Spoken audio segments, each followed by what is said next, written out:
it. The Ritual Should. JakeJohnstone19.com. Creativity with a passion for a purpose. To entertain, to inspire, to motivate. Now, Mark LaMonica said in a low voice. He sighed. The sigh of a man who feels orgasm approaching. Mike pushed the call button in his hands again and again. He could hear it ringing at the nurse's station down the hall, but no one came. With a kind of hellish second sight, he understood that the nurses were sitting around down there, reading the morning paper, drinking coffee, hearing his call bell but not hearing it, hearing but not responding. They would respond only later, when it was all over, because that was how things worked in Derry. In Derry, some things were better not seen or heard, until they were over. Mike let the call button fall from his hands. Mark bent toward him, the tip of the syringe glittering. His St. Christopher medal swung hypnotically back and forth as he drew the sheet down. Right there, he whispered. The sternum. And sighed again. Mike suddenly felt power wash into him. Some primitive power that crammed his body like volts. He stiffened, fingers splaying out as if in a convulsion. His eyes widened, a grunt jerked out of him, and that sense of dreadful paralysis was driven from him as if by a roundhouse slap. His right hand pistoned out towards the night table. There was a plastic pitcher there and a heavy cafeteria-style water glass behind it. His hand closed around the glass. LaMonica sensed the change. That dreamy, pleased light disappeared from his eyes and was replaced by wary confusion. He drew back a bit, and then Mike brought the glass up and smashed it into his face. LaMonica screamed and staggered backward, dropping the syringe. His hands went to his spouting face. Blood ran down his wrists and splashed on his white tunic. The power left as suddenly as it had come. Mike looked dully at the shards of broken glass on the bed in his hospital Johnny and his own bleeding hand. He heard the quick, light sound of crib-soled shoes in the hall approaching. Now they come, he thought. Oh yes, now. And after they've gone, who will show up? Who will show next? Who will show up next? As they burst into his room, the nurses who had sat calmly on station as his call bell rang frenetically. Mike closed his eyes and prayed for it to be over. He prayed his friends were somewhere under the city. He prayed they were all right. He prayed they would end it. He didn't know exactly who he prayed to, but he prayed nonetheless. Part 13, Chapter 21. Under the city, 6:54 a.m. I believe it is. He's all right, Bill said presently. Benton didn't know how long they had stood in the darkness, holding hands. It seemed to him that he had felt something from them, from their circle, go out and then come back. But he did not know where that thing, if it existed at all, had gone or done. Are you sure, Big Bill? Richie asked. Yes. Bill released Richie's hand and Beverly's. But we have to finish this as quick as we can. Come on, no. They went on, Richie or Bill periodically lighting matches. We don't have so much as a pea shooter among us, Ben thought, but that's part of it too, isn't it? What does that mean? What was it exactly? What was its final face? And even if we didn't kill it, we hurt it. How did we do that? The chamber they walked through, it could no longer be called a tunnel, grew larger and larger. Their footfalls echoed. I remind myself. Ben remembered the smell, that thick zoo smell. He became aware that the matches were no longer necessary. There was light now. Light of a sort. A ghastly effulgence that was growing steadily stronger. In that marshy light, his friends all looked like walking corpses. Wall up ahead, Bill, Eddie said. No. Ben felt his heart begin to pick up speed. There was a sour taste in his mouth and his head had begun to ache. He felt slow and frightened. He felt fat. The door. Beverly whispered. Yes, here it was. Once, 27 years before, they had been able to pass through that door by doing no more than ducking their heads. Now they would have to duck walk their way through, or crawl on hands and knees. They had grown. There was final proof. If final proof were needed, the pulse points in Ben's neck and wrist felt hot and bloody. His heart had picked up a light and rapid flutter that was close to arrhythmia. Pigeon pulse, he thought randomly, and licked his lips. Bright greenish yellow light flooded out from under the door. It shot through the ornate keyhole in a twisting shaft that looked almost thick enough to cut. The mark was on the door, and again they all saw something different in that strange device.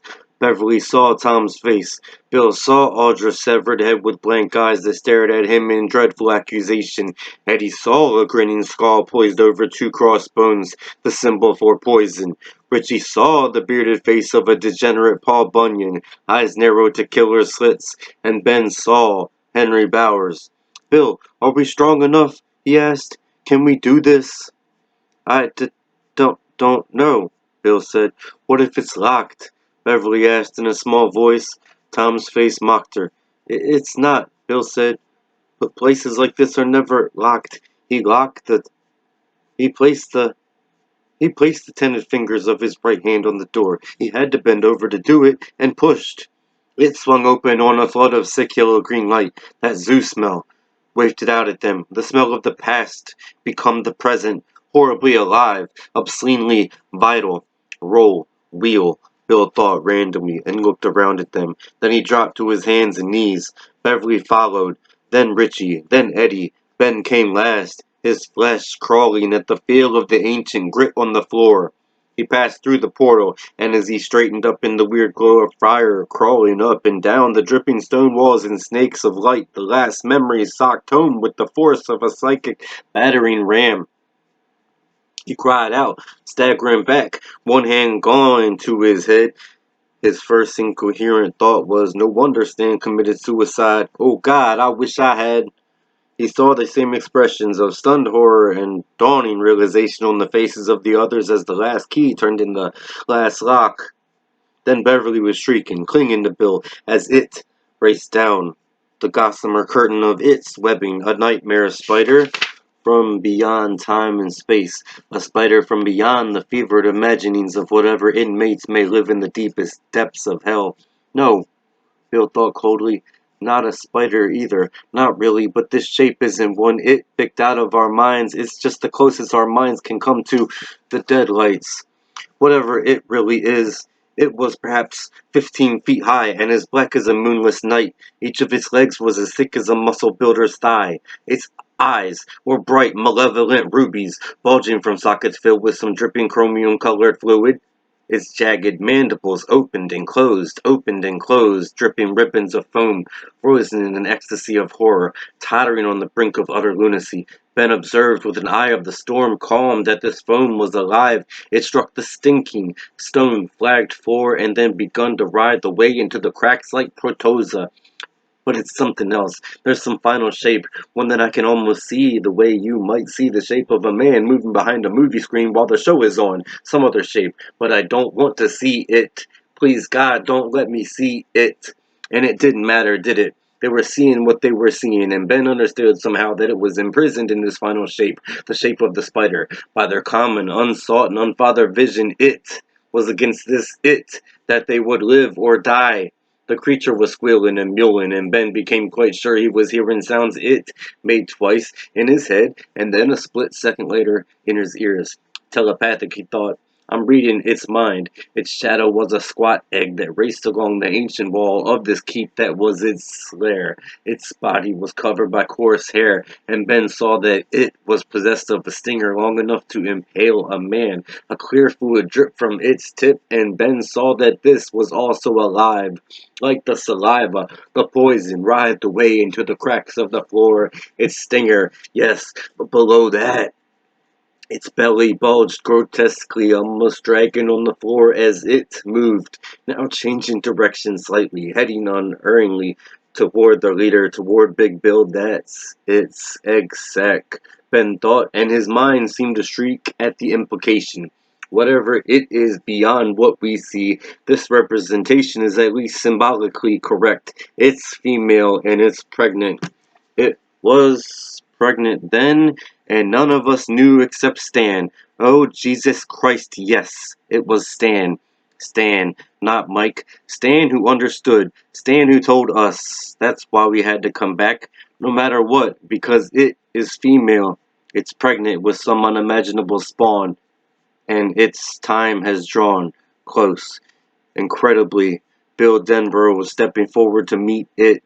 "Bill, no!" Beverly screamed. "Stay back!" Bill shouted without looking around, and then Richie was running toward him, shouting his name, and Ben found his own legs in motion. He seemed to feel a phantom stomach swaying in front of him, and he welcomed the sensation. "Got to become a child again," he thought incoherently. "That's the only way I can keep it from driving me crazy. Got to become a kid again. Got to accept it, somehow." Running, shouting Bill's name, vaguely aware that Eddie was running beside him, his broken arm flapping, the belt of the bathrobe Bill had cinched around it now trailing on the floor. Eddie had drawn his aspirator. He looked like a crazed, malnourished gunslinger with some weird pistol. Ben heard Bill below. "You killed my brother, you fucking bitch!" Then it was rearing up over Bill, burying Bill in its shadow, its legs pawing the air. Ben heard its eager mewling, looked into its timeless, evil red eyes, and for an instant did see the shape behind the shape, saw lights, saw an endless, crawling, hairy thing which was made of light and nothing else, orange light, dead light that mocked life. The ritual began for the second time. Chapter 22. Chapter 22. Sorry. The Ritual of Shud. In the lair of It, 1958. After a drink of water.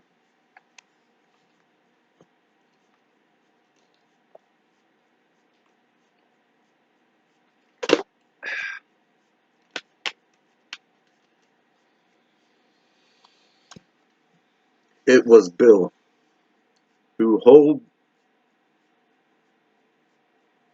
It was Bill who held them together as the grat. Excuse me. It was Bill who held them together as that great black spider raced down its web, creating a noxious breeze that tousled their hair. Stan shrieked like a baby, his brown eyes bulging from their sockets, his fingers harrowing his cheeks. Ben backed slowly away until his ample ass struck the wall to the left of the door. He felt cold fire burn through his pants and stepped away again, but dreamily. Surely none of this could be happening. It was simply the world's worst nightmare. He found he could not lift his hands. They seemed to have big weights tied to them. Richie found his eyes drawn to that web, hanging here and there, partially wrapped in silken strands that seemed to move as if alive, were a number of rotted, half-eaten bodies. He thought he recognized Eddie Corcoran near the ceiling, although both of Eddie's legs and one of his arms were gone. Beverly and Mike clung to each other like Hansel and Gretel in the woods, watching, paralyzed, as the spider reached the floor and scrabbled towards them, its distorted shadow racing along beside it. On the wall, Bill looked around at them. A tall, skinny boy in a mud and sewage-splattered t-shirt that had once been white, jeans with cuffs, mud-caked kids. His hair lay across his forehead, and his eyes were blazing. He survived them, seemed to dismiss them, and turned back toward the spider.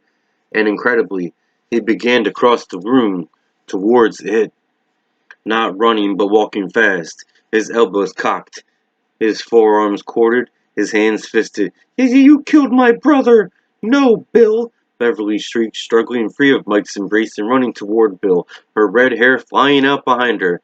"Leave him alone!" she screamed at the spider. "Don't you touch him!" "Shit, Beverly," Ben thought, and then he was running too, stomach swaying back and forth in front of him, legs pumping.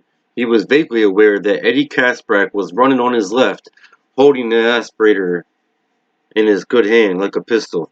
And then it was rearing up over Bill, who was unarmed.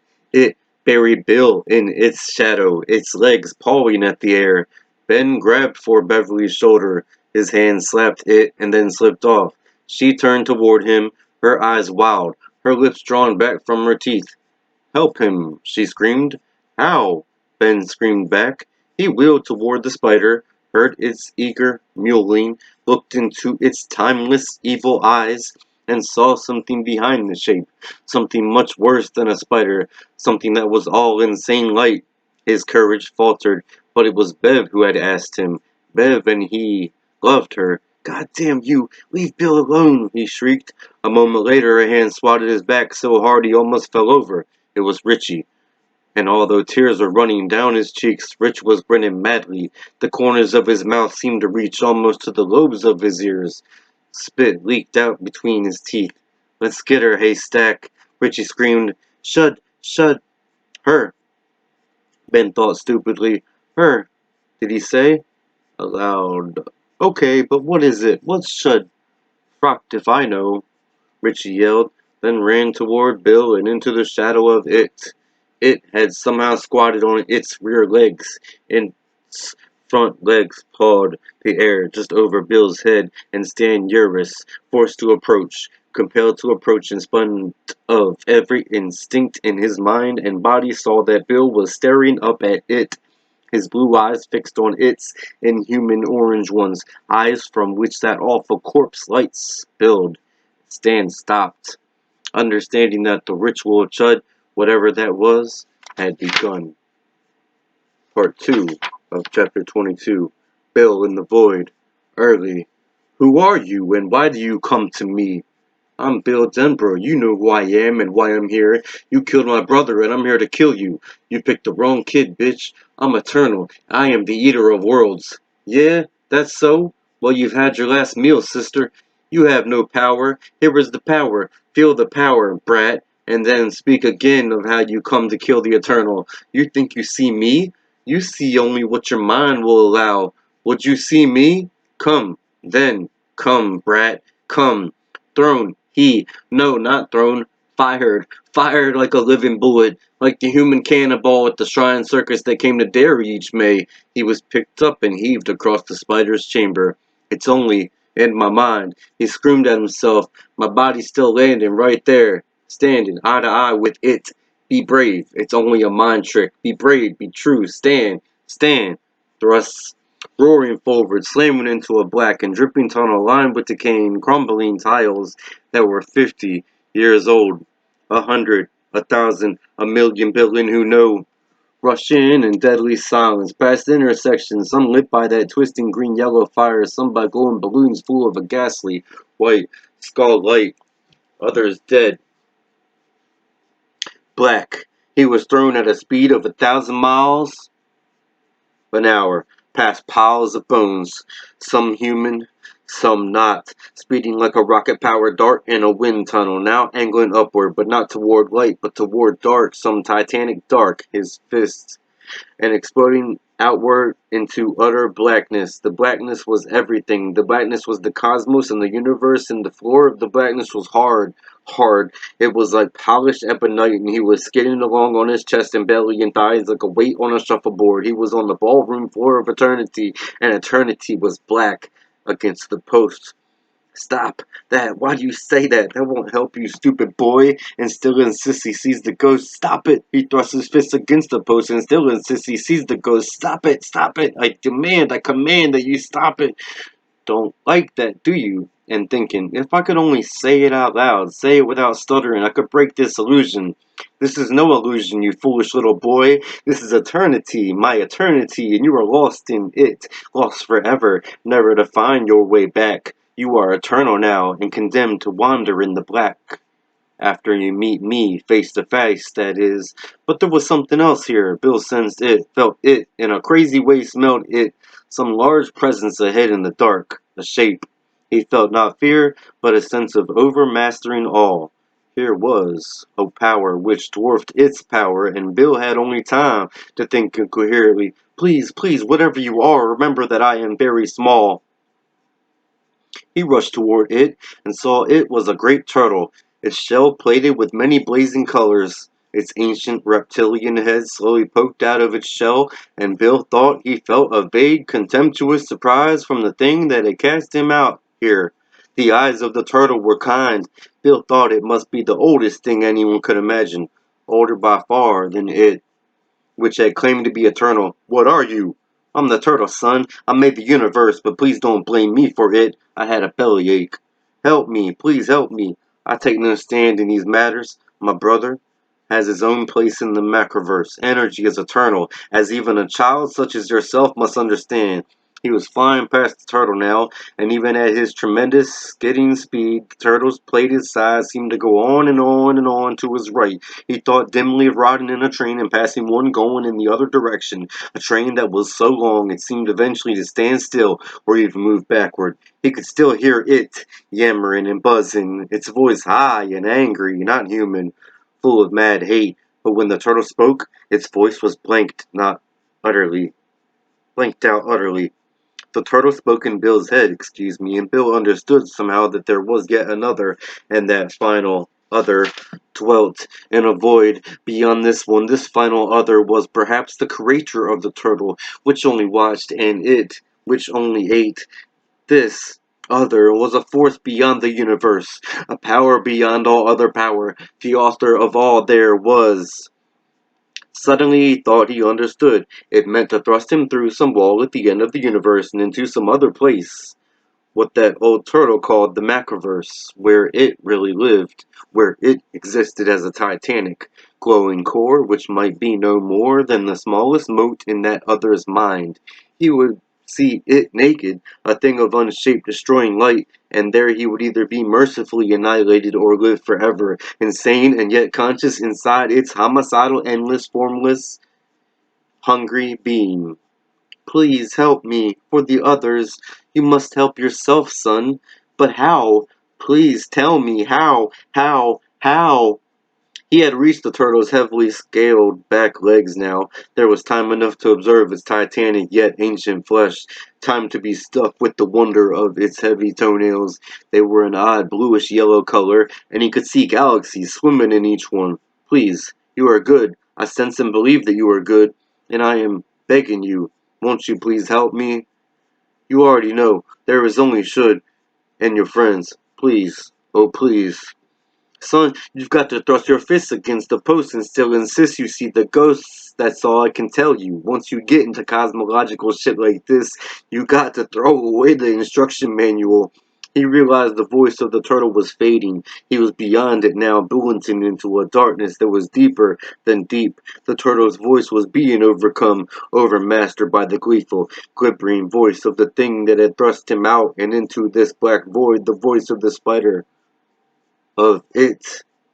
How do you like it out here, little friend? Do you like it? Do you love it? Do you give it 98 points because it has a good beat and you can dance to it? Can you catch it on your tonsils and have it heave itself left and right? Did you enjoy meeting my friend the turtle? I thought that stupid old fuck died years ago, and for all the good he could do to you, he might as well have. Did you think he could help you? No, no, no, no, no, he thrusts. No, no, no, no, no. Russ, no, stop babbling. The time is short. Let us talk while we still can. Tell me about yourself, little friend. Tell me, do you love all the cold dark out here? Are you enjoying your grand tour of the nothingness that lies outside? Wait until you break through, little friend. Wait until you break through, no, to where I am. Wait for that. Wait for the dead lights. You'll look and you'll go mad, but you'll live and live and live inside them, inside me. It screamed noxious laughter, and Bill became aware that its voice was beginning both to fade and to swell as if he was simultaneously drawing out of its range and hurtling into it. And wasn't that just what was happening? Yes? He thought it was, because while the voices were in perfect sync, the one he was now rushing toward was totally alien, speaking syllables no human tongue or throat could reproduce. That's the voice of the deadlights, he thought. The time is short, let us talk while we still can. Its human voice fading the way the Bangor radio stations faded when you were in the car and traveling south. Bright, flaring terror filled him. He would shortly be beyond sane communication with it, and some part of him understood that for all its laughter, for all its alien glee, that was what it wanted, not just to send him out to whatever it really was, but to break their mental communication. If that ceased, he would be utterly destroyed. To pass beyond communication was to pass beyond salvation. He understood that much from the way his parents had behaved toward him after George had died. It was the only lesson the refrigerator coldness had had to teach him, leaving it and approaching it, but the leaving was somehow more important. If it wanted to eat little kids out here, or suck them in, or whatever it did, why hadn't it sent them all out here? Why just him? Because it had to rid its spider self of him? That was why. Somehow the spider it and the it which it called the deadlights were linked. Whatever lived out here in the black might be invulnerable when it was here and nowhere else. But it was also on Earth, under Derry, in a form that was physical. However repulsive it might be, in Derry it was physical, and what was physical could be killed. Bill skidded through the dark, his speed still increasing. Why do I sense so much of its talk is nothing but a bluff, a big shuck and jive? Why should that be? How can that be? He understood how, maybe, just maybe, there was only should, the turtle had said. And suppose this was it. Suppose they had bitten deep into each other's tongues, not physically, but mentally, spiritually. And suppose that if it could throw, well, far enough into the void, far enough toward its eternal discorporate self, the ritual would be over. It would have ripped him free, killed him, and won everything all at the same time. You're doing good, son, but very shortly it's going to be too late. It's scared of me, scared of all of us. Skidding, he was skidding, and there was a wall up ahead. He sensed it in the dark, the wall at the edge of the continuum. But beyond that and it, the other shape, the deadlights, don't talk to me, son, and don't talk to yourself. It's tearing you loose. Bite in if you care, if you dare, if you can be brave, if you can stand. Bite in, son. Bill bit in, not with his teeth, but with teeth in his mind, dropping his voice a full register, making it not his own, making it, in fact, his father's voice. Although Bill will go to his grave not knowing this, some secrets are never known, and it's probably better so. Drawing in a great breath, he cried. He thrust his fist against the post and still insists he sees the ghost. Now let me go. He felt it scream in his mind, a scream of frustrated, petulant rage. But it was also a scream of fear and pain. It was not used to not having its own way. Such a thing had never happened to it, and until the most recent moments of its existence, it had not suspected such a thing could. Bill felt it riding at him, not pulling but pushing, trying to get him away. Thrust his fist against the post. I said, "Stop it, bring me back. You must, I command, I demand it." It screamed again, its pain more intense now, perhaps partly because while it had spent its long existence inflicting pain, feeding on it, it had never experienced it as a part of itself. Still, it tried to push him, to get rid of him blindly and stubbornly, insisting on whining as it had always won before. It pushed, but Bill sensed that his outward speed had slowed, and a grotesque image came into his mind. Its tongue, covered with that living spittle, extended like a thick rubber band, cracking, bleeding. He saw himself clinging to the tip of that tongue by his teeth, ripping through it a little at a time, his face bathed in the convulsive ichor that was its blood, drowning in its dead stench, yet still holding on somehow while it struggled in its blind pain and towering rage not to let its tongue snap back. Should stand, be brave, be true, stand for your brother, your friends, believe in all the things you have believed in. Believe that if you tell the policemen your laws, they'll see that you get home safely, that there is a tooth fairy who lives in a huge enamel castle, and Santa Claus below the North Pole, making toys with his trove of elves, and that Captain Midnight could be real. Yes, he could be in spite of Calvin and Sissy Clark's big brother Carlton saying that was all a lot of baby stuff. Believe that your mother and father will love you again, that courage is possible and words will come smoothly every time. No more losers, no more cowering in a hole in the ground and calling it a clubhouse, no more crying in Georgie's room because you couldn't save him and didn't know. Believe in yourself, believe in the heat of that desire. He suddenly began to laugh in the darkness, not in hysteria but in utter delighted amazement. "Oh shit, I believe in all of those things," he shouted, and it was true. Even at 11 he had observed that things turned out right a ridiculous amount of the time. Light flared around him. He raised his arms out and above his head. He turned his face up. And suddenly he felt power rush through him. He heard it scream again, and suddenly he was being drawn back the way he had come, still holding that image of his teeth planted deep in the strange meat of its tongue, his teeth locked behind together like grim old death. He flew through the dark legs, trailing behind him the tips of his mud-crusted sneaker laces flying like pennants, the wind of this empty place blowing in his ears. He was pulled past the turtle and saw that its head had withdrawn into its shell. Its voice emerged hollow and disordered, as if even the shell it lived in were a will eternities deep.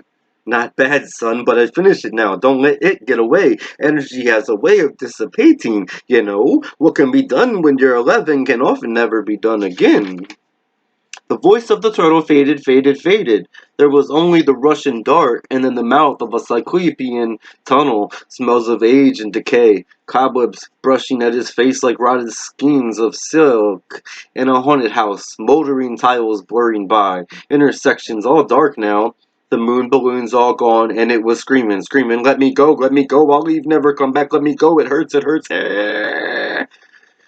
thrust his fist. Bill screamed, nearly delirious now. He could see light ahead, but it was fading, guttering, like great candles which had last burned now. And for a moment he saw himself and the others holding hands in a line, Eddie on one side of him and Richie on the other. He saw his own body, sagging, his head rolled back on his neck, staring up at the spider which twisted and whirled like a dervish, its coarse, spiny legs beating at the floor, poison dripping from its stinger. It was screaming in its death agony, so Bill honestly believed. Then he was slamming back into his body with all the impact of a line drive slamming into a baseball glove, the force of it tearing his hands loose from Richie's and Eddie's, driving him to his knees and skidding him across the floor to the edge of the web. He reached out for one of the strands without thinking, and his hand immediately went numb, as if it had been injected with a hypo full of Novocaine. The strand itself was as thick as a telephone pole guy wire. Don't touch that, Bill, Ben yelled, and Bill yanked his hand away in one quick jerk, leaving the raw place across his palm just below the fingers. It filled with blood and he staggered to his feet, eyes on the spider. It was scrapping away from them, making its way into the growing dimness at the back of the chamber as the light failed. It left puddles and pools of black blood behind as it went. Somehow their confrontation had ruptured its insides in a dozen, maybe 100 places. Bill, the web, Mike screamed. Look out! He stepped forward, craning his neck up, as strands of its web came floating down, striking the stone flagged floor on either side of him like the bodies of meaty white snakes. They immediately began to lose shape, to flow into the cracks between the stones. The web was falling apart, coming loose from its many moorings. One of the bodies, wrapped up like a fly, came plunging down to strike the floor with a sickening rotted gourd sound. The spider, Bill yelled. Where is it? He could still hear it in his head, mewling and crying out in its pain, and understood dimly that it had gone into the same tunnel it had thrown Bill into. But had it gone in there to flee back to the place where it had meant to send Bill? Or to hide until they were gone? To die? Or escape? Christ, the lights! Richie shouted, the lights going out. What happened, Bill? Where did you go? We thought you were dead.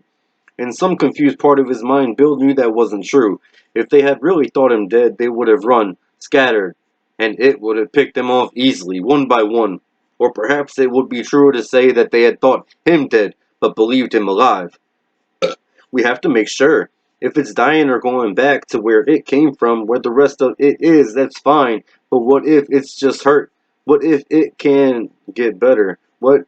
Stan's streak cut across his thoughts like broken glass. In the fading light, Bill saw that one of the strands of weapon had come down on Stan's shoulder. Before Bill could reach him, Mike had thrown himself with the smaller boy in a flying tackle. He drove Stan away, and the piece of weapon snapped back, taking a piece of Stan's polo shirt with it. Get back, Ben yelled at them. Get away from it. It's all coming down. He seized Beverly's hand and pulled her back toward the child-sized door while Stan struggled to his feet, looking dazedly around, and then grabbed Eddie. The two of them stared. Sorry.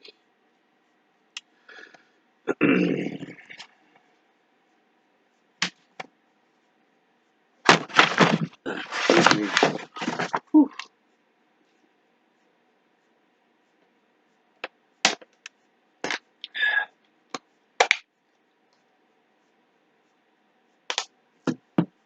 Crap. Lost my spot.